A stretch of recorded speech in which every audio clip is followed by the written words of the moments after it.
Election തീരുമാനിച്ചു കഴിഞ്ഞാൽ പിന്നെ സ്ഥാനാർത്ഥിയെ തിരഞ്ഞെടുക്കാനുള്ള അടി. സ്ഥാനാർത്ഥിയെ തീരുമാനിച്ചു കഴിഞ്ഞാൽ പിന്നെ വോട്ട് ചോദിച്ചു ഓരോ വീട്ടിലും കയറി ഇറങ്ങണം. ഇതിൻ്റെ ഇടയിൽ മറ്റേ പാർട്ടിയുടെ കുറ്റവും പറയണം.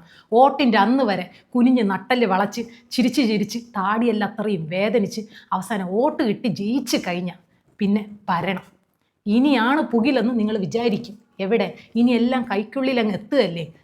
ഭരിക്കാൻ ഒരു ഭരണകൂടം മുഴുവൻ സഹായത്തിനുണ്ടാവും. നിന്നങ്ങോട്ടങ്ങ് ഭരിച്ചു കൊടുത്താൽ മാത്രം മതി. പക്ഷെ നമ്മൾ വീട്ടമ്മമാരുടെ കാര്യം എടുത്ത് നോക്കിയേ, ഈ കുന്നൊക്കെ വീട്ടുകാർ തള്ളി അങ്ങ് കയറ്റിക്കഴിയും. അത് കഴിഞ്ഞിട്ടുള്ള ഭരണം ഒറ്റയാൾ പോരാട്ടമായിരിക്കും. നമസ്കാരം, വീണ്ടിടം വിദ്യാക്കുന്നവൾ നിങ്ങളുടെ സ്വന്തം വിദ്യ. ശരിക്കും സെക്രട്ടേറിയറ്റ് ഭരിക്കുന്നേക്കാൾ വലിയ വകുപ്പാണ് നമ്മൾ വീട്ടമ്മമാർ ഭരിച്ചുകൊണ്ടിരിക്കണതെന്ന് നമുക്ക് ചില സമയത്ത് തോന്നിപ്പോകും.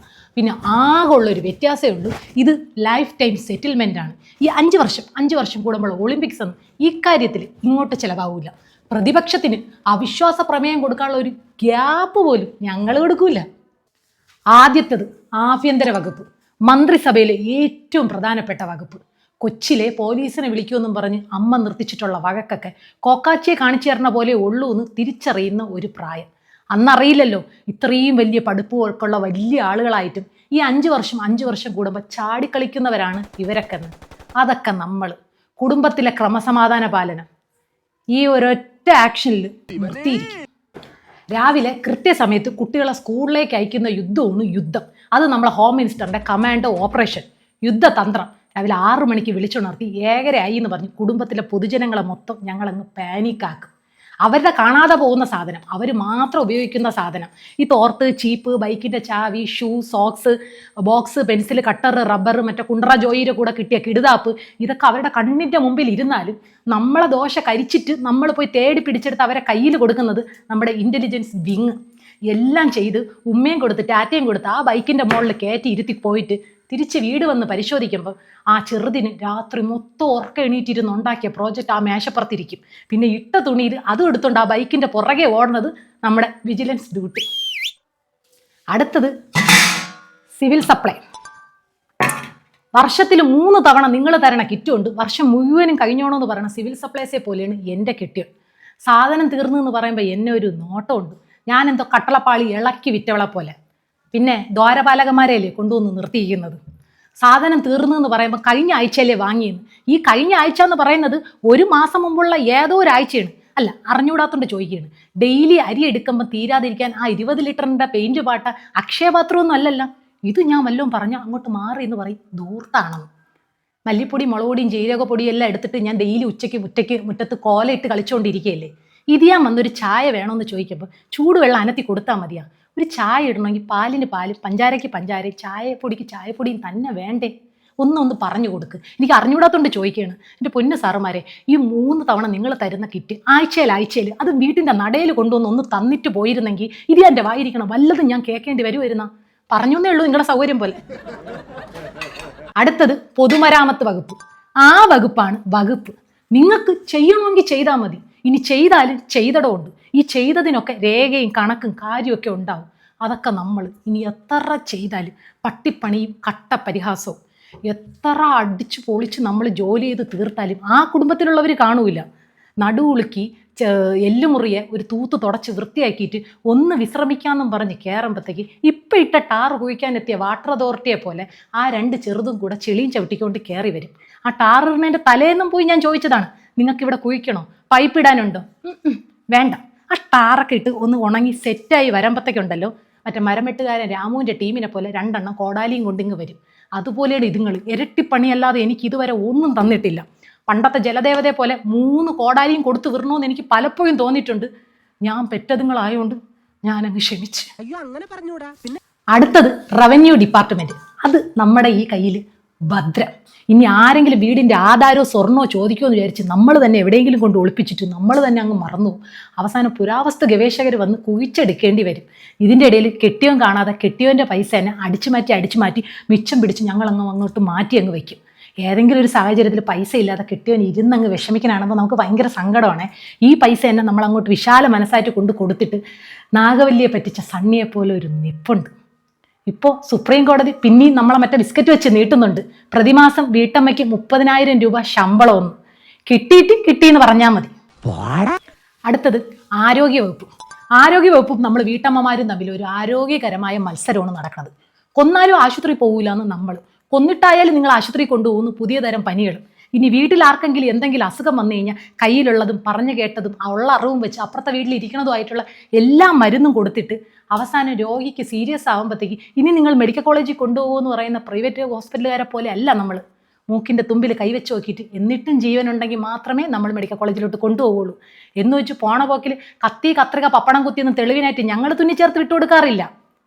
കുറച്ച് പഞ്ഞി കൊടുത്തു വിടും, പോണ വഴിക്ക് ആവശ്യം വരണമെങ്കിൽ മൂക്കി വെച്ചാട്ടെ. അടുത്തത് വിദ്യാഭ്യാസ വകുപ്പ്. നിങ്ങൾക്ക് എന്തോന്നറിയണം, പ്രവേശനോത്സവം നടത്തി കുറച്ച് ബലൂണും മുട്ടായിയും കൊടുത്തൊരു കിരീടവും വെച്ച് കയറ്റി വിട്ട് പോയി കഴിഞ്ഞാൽ പിന്നെ നിങ്ങൾ കാണുന്നത് ആ 10ാം ക്ലാസ്സിൻ്റെ റിസൾട്ട് വരുമ്പോൾ 10,900,422 എന്ന് പറയാൻ മാത്രമാണ്. ഇടയ്ക്ക് വന്നിട്ട് ആ പിള്ളേർ പഠിക്കുന്നുണ്ടോ എന്ന് നിങ്ങൾക്കൊന്ന് നോക്കിക്കൂടെ. ഇന്നലെയും കൂടെ എൻ്റെ ചെറുത് എൻ്റെ അടുത്ത് പറയാണ്, അമ്മേരത്ര ആയിരുന്നെങ്കിൽ ഈ ഖ എഴുതി പഠിക്കണ്ടായിരുന്നു. അല്ല, അറിഞ്ഞൂടാത്തോണ്ട് ചോദിക്കുകയാണ്. അവനെ സ്കൂളിലേക്ക് അയച്ച് ഈ പണി അത്രയും തീർത്തിട്ട് അവൻ വരുന്നതിന് മുമ്പ് അവനെ സ്കൂളിൽ പഠിപ്പിച്ചത് അത്രയും ഗൂഗിൾ നോക്കിയിരുന്ന് പഠിച്ച് അവനെ വൈകിട്ടിരുത്തി കുത്തിയിരുത്തി പഠിപ്പിച്ച് ഇതിൻ്റെ ഇടയിൽ environmental day, moon day, children's day, ഈ വക സാധനങ്ങൾ അത്രയും കൂടെ ഇരുന്ന് കുത്തിയിരുന്ന് പോസ്റ്റർ നന്നാക്കി വിടുന്ന അമ്മയെക്കാളും നല്ലതാണ് ഇപ്പം എഴുതണ കായ്ക്കങ്ങ എന്ന് എൻ്റെ പൊന്നു വിദ്യാഭ്യാസ വകുപ്പേ ആ ചെറുതിനൊന്ന് പറഞ്ഞു മനസ്സിലാക്കി കൊടുക്കണേ.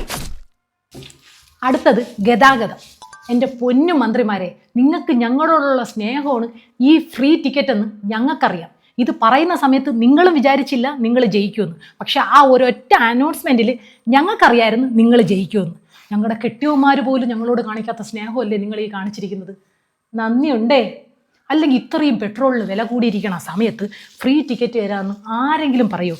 നിങ്ങൾ ഫ്രീ ടിക്കറ്റ് തരാമെന്ന് പറഞ്ഞ അടുത്ത നിമിഷം അവർ പെട്രോളിൻ്റെ വില അങ്ങ് കൂട്ടി. കഴിഞ്ഞ 10 വർഷമായിട്ട് പെട്രോളിൻ്റെ നികുതി കുറയ്ക്കാത്തവരെല്ലാം ജനസേവനം മാത്രം മുന്നിൽ കണ്ട് നികുതി കുറയ്ക്കണമെന്ന് നമ്മുടെ പ്രതിപക്ഷം. കുടുംബത്തിൻ്റെ സുഗമമായ ഗതാഗതം മുന്നോട്ട് പോവാൻ ഞങ്ങളും കുറേ പാടുപെടുന്നുണ്ട്. അടുത്തത് കൃഷി വകുപ്പ്. സ്വന്തമായിട്ടൊരു വീടും വെച്ച് ബാക്കി വരണ 25 ലിങ്ക്സിൽ ഇൻ്റർലോക്ക് ഇടാൻ പോയപ്പം അവിടെ ഇൻ്റർലോക്ക് ഇടണമെങ്കിൽ എൻ്റെ തലേര മുകളിൽ കൂടെ ഇടാൻ പറ്റുള്ളൂ എന്ന് പറഞ്ഞ് വാശി പിടിച്ച് 2 മൂട് വാഴയും വെച്ച് ആ വാഴയുടെ അടിയിൽ 5 മൂട് ചീരയും നട്ട് ആ കൊലച്ചു പറഞ്ഞ പഴം ഞവിടി പുട്ടു അടിച്ച് തിന്നണം നമുക്കറിഞ്ഞൂടാത്ത കൃഷി വകുപ്പേ. ഇനി സ്വന്തമായിട്ടൊരു കൃഷി വകുപ്പ് ഉണ്ടെങ്കിലും പാറശാല ബോർഡർ താണ്ടി സെൽവേണ്ണം കൊണ്ടുവരുന്ന കുറച്ച് പച്ചക്കറി എടുത്ത് സാമ്പാറോ അവിയലൊക്കെ വെച്ച് സദ്യ കൂട്ടി കഴിച്ചില്ലെങ്കിൽ നമ്മൾ മലയാളികൾക്ക് ഒരു ഗുമ്മില്ല തന്നെ. ആണ്ടിലോ ആവണിയിലോ ഇരിക്കും ഓണത്തിന് മാത്രം നല്ല പച്ചക്കറി ചന്ത വിപണിയിലേക്ക് വരുന്നുണ്ട്. അതും ജൈവം ആയതുകൊണ്ട് വില കൂടുതലാണെന്ന്. നല്ല സാധനം നല്ല സമയത്തും എല്ലാ സമയത്തും കൃത്യമായി വിപണിയിൽ എത്തിച്ചു കഴിഞ്ഞാൽ ആരോഗ്യ മേഖലയിൽ ചുമ്മാ കളയണ പൈസ എടുത്ത് നമുക്ക് ലാഭിച്ചൂടെ? ചുമ്മാ ഞാൻ പറഞ്ഞേ ഉള്ളൂ, നിങ്ങൾ ചെയ്യണമെന്നൊന്നുമില്ല. ഇത്രയും മന്ത്രിമാരെയും പിരിച്ച് ഓരോ മന്ത്രിമാർക്ക് കാറും കോളും കൊടുത്ത് ഓരോ മന്ത്രിമാരുടെ കീഴിൽ 10 ഉപവകുപ്പുകളെയും വെച്ചിട്ട് നിയന്ത്രിക്കുന്ന നിങ്ങൾക്ക് ഇത്രയും ക്ഷീണമാകാമെങ്കിൽ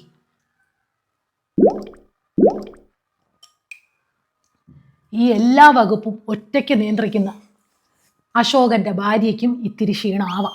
നമുക്കാരും നല്ലോണം കലക്കി ഇന്നേ വരെ ഒരു ഗ്ലാസ് ഹോർലിക്സ് കൊണ്ടുവന്ന് തന്നിട്ടില്ല. അതങ്ങനെ കുടിക്കാൻ പ്രതിപക്ഷം ഒന്നും സമ്മതിച്ചിട്ടുമില്ല. പറഞ്ഞു വന്നത് പ്രതിപക്ഷം. നിങ്ങൾക്ക് മാത്രമേ ഉള്ള പ്രതിപക്ഷം, ഞങ്ങൾക്കും ഉണ്ട്.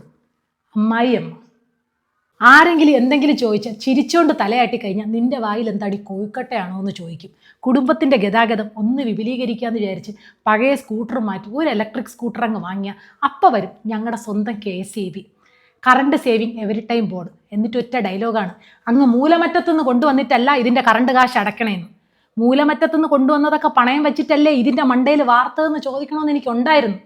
ഭരണം കിട്ടിയതല്ലേ ഉള്ളൂ, ഞാനൊന്ന് പഠിക്കട്ടെ.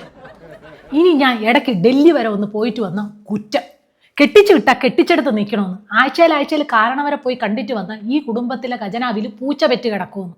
തീർന്നില്ല.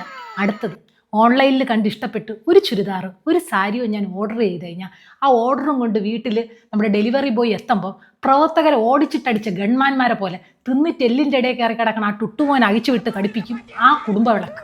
ഒന്ന് പഞ്ച് ചെയ്ത് കയറി ആ കസേലിരിക്കാനുള്ള ഗ്യാപ്പ് നിങ്ങൾക്ക് നിങ്ങളുടെ പ്രതിപക്ഷം തരൂല എന്ന് പറഞ്ഞ പോലെയാണ് നമ്മുടെ കാര്യം. നമ്മൾ പച്ചക്കറി ഒന്ന് കയ്യിൽ എടുക്കുമ്പം തന്നെ അപ്പുറത്തെ സുഷമയുടെ അടുത്ത് നിന്നുകൊണ്ട് മതിലിൽ നിന്നുകൊണ്ട് പറയും ഇന്നത്തെ അവിയലിന് ഉപ്പ് പോരാന്ന്. അതിന് ആരും അവിയൽ വെച്ച് ഇന്ന് മുട്ടക്കോസ് തോരനാണെന്ന് ഞാൻ പറഞ്ഞു കഴിഞ്ഞാൽ എനിക്ക് തന്ന മുട്ടക്കോസ് തോരനിൽ മാത്രം മുട്ട കിട്ടിയില്ലേ എന്ന് പറഞ്ഞിട്ട് ആ ഷൈജു ദാമോദരൻ്റെ ലൈവ് കമൻട്രി. നിങ്ങൾ ധവളപത്രം ഒന്ന് നിവർത്തിയാലല്ലേ പ്രശ്നം.